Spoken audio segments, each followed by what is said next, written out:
World health organisation ने ये announce किया है कि आज दुनिया एक ग्लोबल ओबेसिटी क्राइसिस से जा रही है। Billion people overall. The World Health Organization says that governments and the food industry need to support efforts to reduce obesity, particularly in young people. और अगर हम इंडिया की बात करें तो लगभग 12% लोग ओबेसिटी एक्सपीरियंस कर रहे हैं। और अगर हम इंडिया की पॉपुलेशन 1.45 बिलियन तो around 174 million people are OBCs. और इंटरनेट पे भी बहुत सारे आर्टिकल्स सर्चेस है जो दिखाते हैं कि लोग एक्चुअली वेट लॉस करना चाहते हैं, बट बहुत ही कॉम्प्लिकेटेड कर दिया है क्योंकि उसमें काफ़ी सारी डेफिनेशंस होती है और काफ़ी सारे डाइट फिर एक्सरसाइजेस, तो जल्दी लोग गिव अप कर देते हैं। और बहुत सारे मिथ्स हैं, तो इसकी वजह से लोगों को बहुत कन्फ्यूजन होता है कि कैसे डाइट फॉलो करें, कौन सा करें, एक्सरसाइज कौन सी करें। तो ये वीडियो में मैंने सारा कुछ कवर किया है, तो प्लीज़ ये वीडियो को एंड तक ज़रूर देखें। वेट लॉस करने से पहले कुछ टर्मिनोलॉजीज़ है जो हमें समझनी है और फिर हम उस टर्मिनोलॉजी को समझकर वेट लॉस कैसे होता है वो देखेंगे। आपने सुना होगा कि वेट लॉस करने के लिए कैलोरी डेफिसिट में जाना पड़ता है। कैलोरी डेफिसिट होती क्या है ये हम एक्चुअली एक मेटाफोर से समझेंगे या फिर एक सिंपल एग्जांपल से समझेंगे। सो अगर आपने बचपन में अगर देखा होगा कि एक पिगी बैंक होता है, तो हम समझते हैं कि एक पिगी बैंक है जो रबर का बना हुआ है और हम उसमें एवरी डे हम लोग एक कॉइन डालते हैं। तो होता क्या है कि वो जो रबर का पिगी बैंक है वो धीरे धीरे उसका साइज बड़ा होता जाता है और एक दिन ऐसा आएगा कि वो पिगी बैंक ज़्यादा कॉइन्स एक्सेप्ट नहीं कर पाएगा या फिर वो फुल हो जाएगा। मतलब कि हमने इनपुट तो दे दिया सब कुछ, बट नाउ उसको विड्रॉल कैसे करें, या तो फिर हमें तोड़ना होगा या फिर उसमें से ज़्यादा कॉइन्स निकालने होंगे, तभी वो पिगी बैंक जो है वो अपने शेप में आ जाएगा। सेम विथ कैलोरी डेफिसिट, हम जो कुछ भी खाते हैं, कंज्यूम करते हैं हमारी बॉडी में, वो एक्चुअली एक एनर्जी कंजम्पशन होता है और वो एनर्जी जो कंजम्पशन होता है उसको हम आउट बोलते हैं। तो सिमिलरली हमारी बॉडी एक इंजन है, एनर्जी कंज्यूम करते हैं और हम लोग एक्सरसाइज करते हैं या फिर सोते हैं, काम करते हैं, इवन सोचते भी हैं, तो वो एनर्जी खर्च होती है। तो जनरली आप ये मान के चलिए अगर आपको वेट लॉस करना है तो आपको कैलोरी डेफिसिट मतलब कि आपको खाना कम से कम खाना है और खर्च ज़्यादा करना है ताकि आप कैलोरी डेफिसिट में रहे। बट हमारा गोल ये नहीं है कि हम लोग कम से कम खाएं और ज़्यादा से ज़्यादा खर्च करें। उसका भी एक मेथड होता है, क्योंकि होता क्या है कि कैलोरी डेफिसिट में आप जब होते हो तो आपका एक बॉडी का एसेंशियल ऑर्गन्स जैसे कि होते हैं किडनी, हार्ट, लंग्स, तो हमारी एक बॉडी जब रेस्टिंग में होती है तभी भी वो एनर्जी खर्च करती है। तो हमारी बॉडी को एक मिनिमम एनर्जी चाहिए जिसमें हम लोग बॉडी को सर्वाइवल रख सके। अगर हम ज़्यादा खाना खाते हैं तो वो जो एक्स्ट्रा हमने जो खाना खाया है वो हमारा फैट सेल में कन्वर्ट हो जाता है और वो जनरली फैट डिपॉजिट में कन्वर्ट हो जाता है। उसका मतलब कि हम वेट गेन करते हैं। इसीलिए हम जनरल टर्म में बोलते हैं कि हम जो भी कुछ खा रहे हैं वो सोच समझ के खाएं ताकि हमारा वेट गेन ना हो। इन शॉर्ट, अगर आप रेस्टिंग फेज में हो, जैसे कि आपके ऑर्गन्स है, हार्ट बीट, ब्रीदिंग, आप जो भी कुछ खाना खाते हो आपकी बॉडी में स्टोर होता है और आप जब कुछ एक्टिविटी करते हो तो वो खर्च होता है। आपकी जो बॉडी है उसको मेंटेन करने के लिए या फिर आप बोल सकते हो कि उसको सर्वाइवल मोड में डालने के लिए जो मिनिमम कैलोरीज चाहिए उसको बेसल मेटाबॉलिक रेट BMR बोलते हैं। और आप ये समझ लो कि आपकी जो मिनिमम डेली रिक्वायरमेंट है आपकी बॉडी को ज़िंदा रखने के लिए उसको BMR बोलते हैं। और जनरली BMR का जो कॉन्सेप्ट है वो आप ये समझ के चल लो कि आपकी जो बॉडी है वो इंजन है और मिनिमम आपको जो जितना भी कैलोरी चाहिए। और ये जो BMR है वो आपकी एज, सेक्स, वेट, हाइट, इस सब पे डिपेंड होता है। एज के वाइज मेल या फीमेल आपका BMR अलग हो सकता है। तो मैं डिस्क्रिप्शन में एक लिंक दे दूंगा जहाँ पे आप आपकी मिनिमम डेली BMR देख सकते हो। According to your age, height, sex and weight, तो वो आप जाके चेक कर सकते हो। फिर आता है मेंटेनेंस कैलोरीज। मेंटेनेंस कैलोरीज को आप यूँ समझ सकते हैं कि आपको जो बेसल मेटाबॉलिक रेट है प्लस आपको जो एनर्जी चाहिए आपके डेली काम में या फिर एक्सरसाइज में, तो वो उसका टोटल होता है मेंटेनेंस कैलोरीज।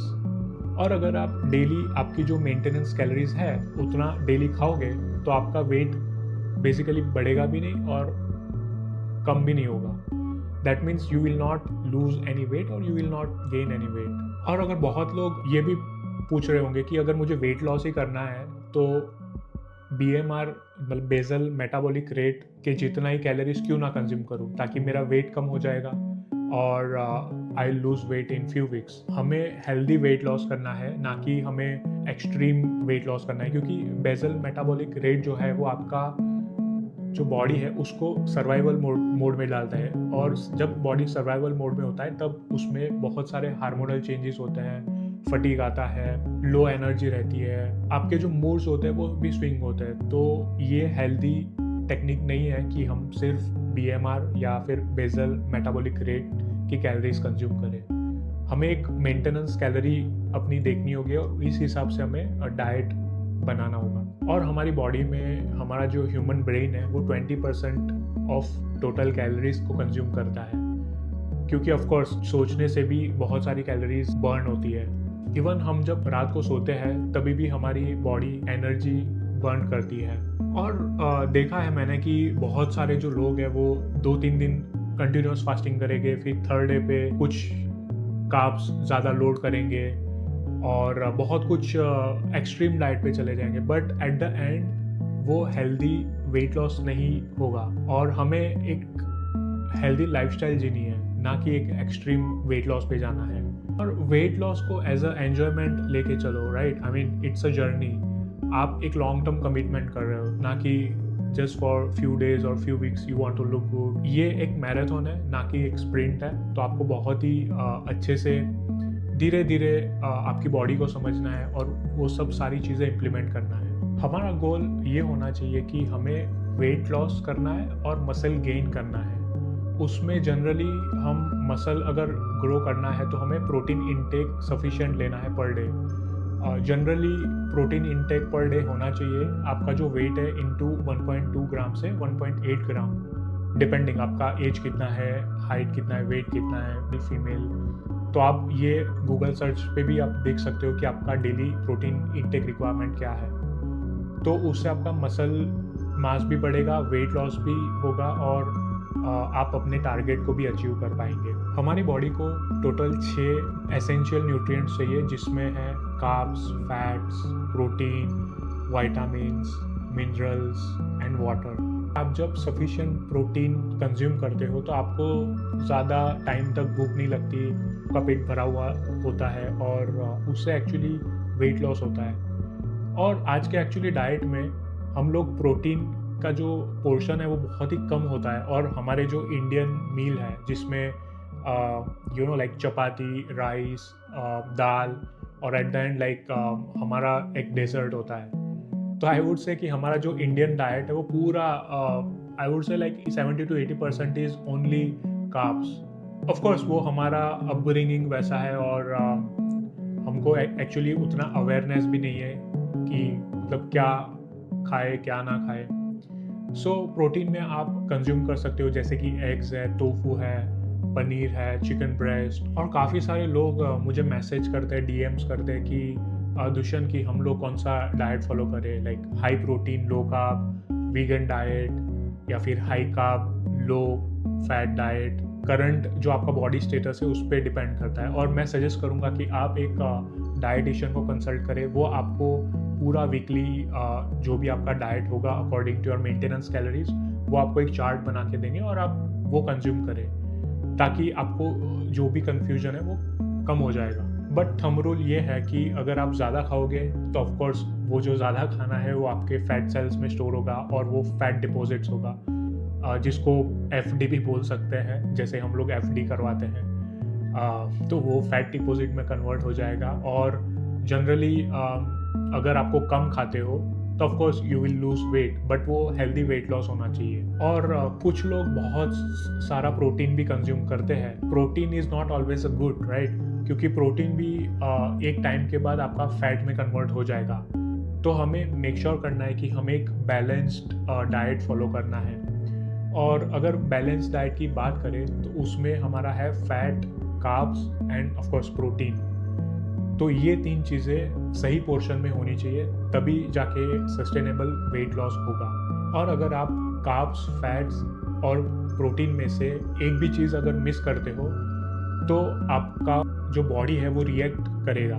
जैसे कि अगर आप कार्ब्स खाना छोड़ दोगे तो आपको फटीग, डिप्रेशन, एग्रेशन, ये सारी चीज़ें आपको एक्सपीरियंस होगी। और अगर मैं हेल्दी कार्ब्स की बात करूँ, जो एक्चुअली खाना चाहिए, जिससे आप खाने के बाद आपका जो इंसुलिन है वो तुरंत स्पाइक नहीं होगा। जैसे कि आप हेल्दी कार्ब में होल ग्रेन, लेंटिल्स, लेग्यूम्स मतलब कि जो दाल होती है, ब्राउन राइस, वेजिटेबल, ब्लूबेरीज, ये सब कुछ खा सकते हो। और अगर फैट्स की बात करें, हेल्दी फैट्स हमारे ब्रेन को बहुत ही ज़रूरी है, बिकॉज जो ब्रेन है वो, मैंने जैसे पहले बताया था कि वो 20% ऑफ हमारी जो कैलोरीज होती है वो सिर्फ हमारे सोचने के लिए, ब्रेन को फंक्शन के लिए खर्च हो जाती है। हेल्दी फैट्स में एवोकाडो, फिश, फिर नट्स, एग्स, डार्क चॉकलेट, ये सब हेल्दी फैट्स में आता है। कार्ब्स और फैट्स ये आपको वेट गेन नहीं करवाता है, बट आपको कितना खाना है, कौन से टाइम पर खाना है, ये बहुत ही इम्पोर्टेंट है। और आपको क्या नहीं खाना है, जो फ्राइड फूड होता है, pizza, cheese cake, burger, soda, Coca Cola, orange juice, जो पैक्ड जूस होते हैं, प्रोटीन बार कैंडीज बोलते हैं, बट आप अगर उसके शुगर कंटेंट देखोगे तो it will be very high. तो मेक श्योर आप जो भी कुछ परचेज करते हो ग्रोसरी स्टोर से, तो आप एक न्यूट्रिशन वैल्यूज़ होता है वो ज़रूर देखें। क्योंकि आप जब ये फ्राइड फूड, शुगर, सोडा ये जब खाते हो तो आपकी बॉडी सडनली एक शुगर स्पाइक करती है और इंस्टेंटली वो क्रैश हो जाता है। मीन्स वो जो शुगर आपने कंज्यूम की है या फिर आपने जो फ्राइड फूड कंज्यूम किया है उसका सडनली वो नीचे एनर्जी क्रैश हो जाता है। दैट मीन्स कि आप ज़्यादा एक्चुअली क्रेव करते हो खाने को। और जैसे मैंने पहले बताया कि हेल्दी फैट्स, हेल्दी कार्ब्स, वो उसमें क्या होता है कि आप जब वो खाते हो तो एक लॉन्ग टर्म इफेक्ट होता है, मतलब आपका पेट भरा हुआ रहता है जिससे आपको भूख नहीं लगती और आप अच्छा फील करते हो। और pizza, pasta, bread, sugar, soda, packed juices, sugar candies, अगर आप ये डेली कंज्यूम करते हो तो आपका लॉन्ग टर्म में आर्टरीज क्लॉग होगा, या फिर ब्लड प्रेशर के चांसेस है, या फिर ऑफ कोर्स वेट गेन होगा, डायबिटीज़, ये सारी चीज़ें होगी। और उससे जनरली बैड कोलेस्ट्रॉल भी हाई होगा। जैसे कि आप अगर मेडिकल टेस्ट करवाने जाओगे तो वो जो LDL एक मैट्रिक्स होता है तो वो एक बैड कोलेस्ट्रॉल दिखाता है आपके रिपोर्ट में। और जापान में लोग, आपने देखा होगा कि बहुत ही हेल्दी होते हैं। इवन जापान में लोग 90 to 100 ईयर्स मतलब ऐसे ही जी लेते हैं, तो उनका एवरेज एज भी कंपेयर टू इंडिया बहुत ही हाई है। और जापान के लोग हारा हाचिबू फॉलो करते हैं, जिसका मतलब है कि आप अपनी जो भूख है उससे 80% आप खाना खाते हो और पूरा बेसिकली अपने पेट को फुल नहीं करते। So that is a really good healthy lifestyle. इसी वजह से जापान के लोग बहुत ही, उनकी लाइफ एक्सपेक्टेंसी ज़्यादा है। और अगर मैं मेरे एक्सपीरियंस से बताऊँ तो मैंने भी स्टार्टिंग में बहुत जंक फूड खाता था, pizza, pasta, every other weekend, every other day.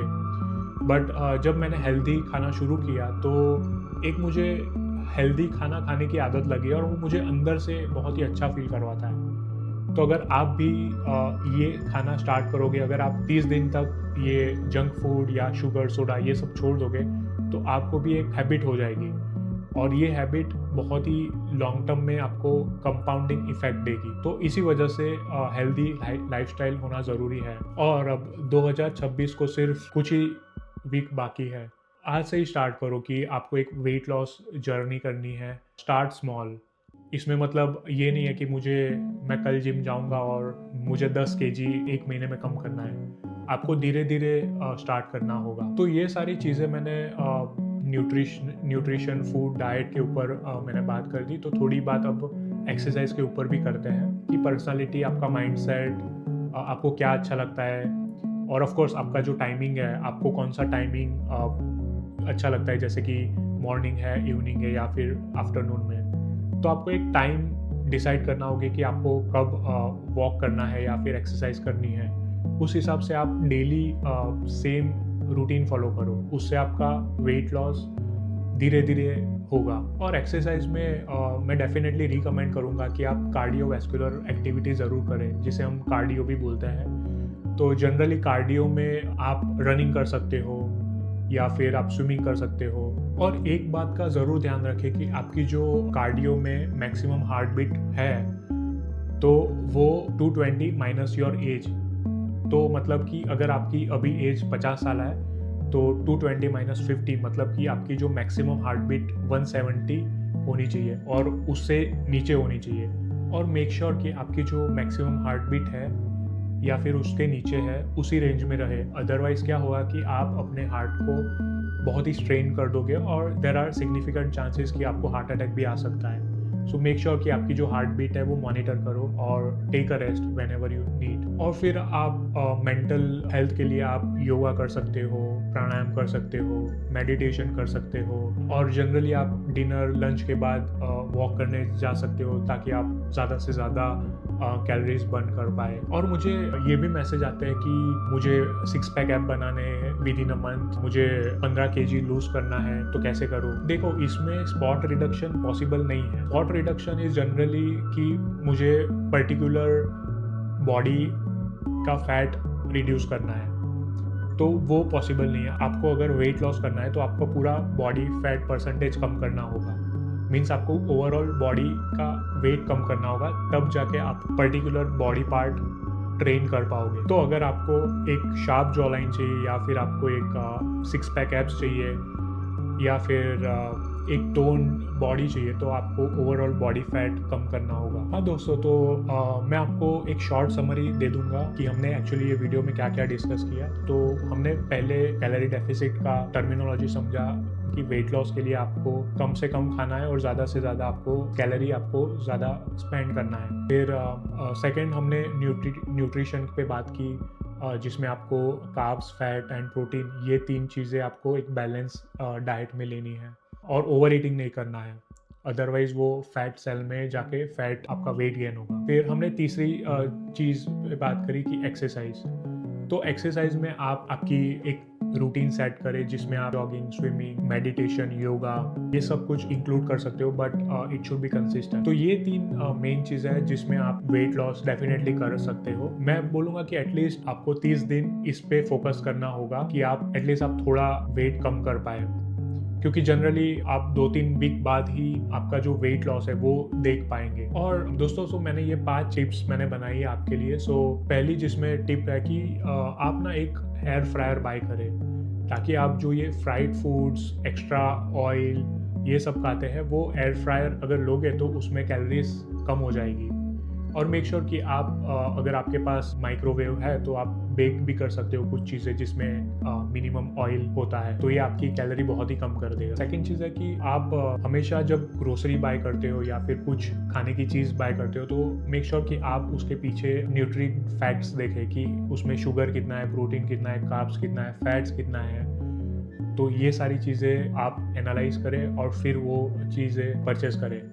और हाँ, मैं मतलब ये नहीं बोल रहा है कि आप जब भी बाहर जाते हो तो every time you have to see, but एक टाइम के बाद आपको भी पता चल जाता है कि कौन सी चीज़ है जो आपको परचेस करनी चाहिए, कौन सी चीज़ नहीं करनी चाहिए। तो ऑटोमेटिक आप जब एक्सपीरियंस होगा तो वो फिर आप हेल्दी चीज़ें बाय करना स्टार्ट कर दोगे। तीसरी चीज़ है कि आप मेक श्योर कि आपका जो बैलेंस डाइट है उसमें ज़्यादा से ज़्यादा वेजिटेबल्स इंक्लूड करें, ताकि आपको एक प्रॉपर फाइबर मिले और आपका जो गट हेल्थ है वो भी अच्छा रहे। फिर आप अगर इंडिया में रहते हो तो आप एक कुक हायर कर सकते हो, जिसको आप एवरीडे का मेन्यू बोल सकते हो कि आपको क्या खाना है, वो भी घर बैठ के आपको हेल्दी खाना मिलेगा rather than ordering from online delivery apps. क्योंकि फिर ऑनलाइन डिलीवरी ऐप्स भी आपको अनइंस्टॉल करनी होगी, क्योंकि उसमें आपको नहीं पता उसमें कौन सा ऑयल यूज़ किया है, उसमें कौन से इंग्रेडिएंट्स यूज़ किए हैं। और ग्रोसरी अगर आप लेने जा रहे हो तो मेक श्योर कि आपका जो ग्रोसरी बैग है उसमें ज़्यादा से ज़्यादा वेजिटेबल्स हो और आपको भी पता चलेगा कि वो सब्ज़ी फ्रेश है कि नहीं है। और वैसे भी फूड डिलीवरी ऐप अगर आप यूज़ करते हो इंडिया में तो 500-600 रुपये तो ऐसे ही आपका एक्सपेंस हो जाता है सब्जियां खरीदने जाए, तो प्लीज़ डोंट बार्गेन। तो हाँ दोस्तों, अगर आपको ये वीडियो पसंद आई है तो प्लीज़ लाइक करें, सब्सक्राइब करें। और मैंने 2 और वीडियोस बनाई हैं, तो वो वीडियो ज़रूर देखें और ये चैनल को सब्सक्राइब करें। अगर आपको कुछ फीडबैक है या फिर आप कुछ सजेशन देना चाहते हैं या फिर आपको कुछ भी मुझे पूछना है तो प्लीज़ कमेंट करें। या thank you so much for your time and keep supporting.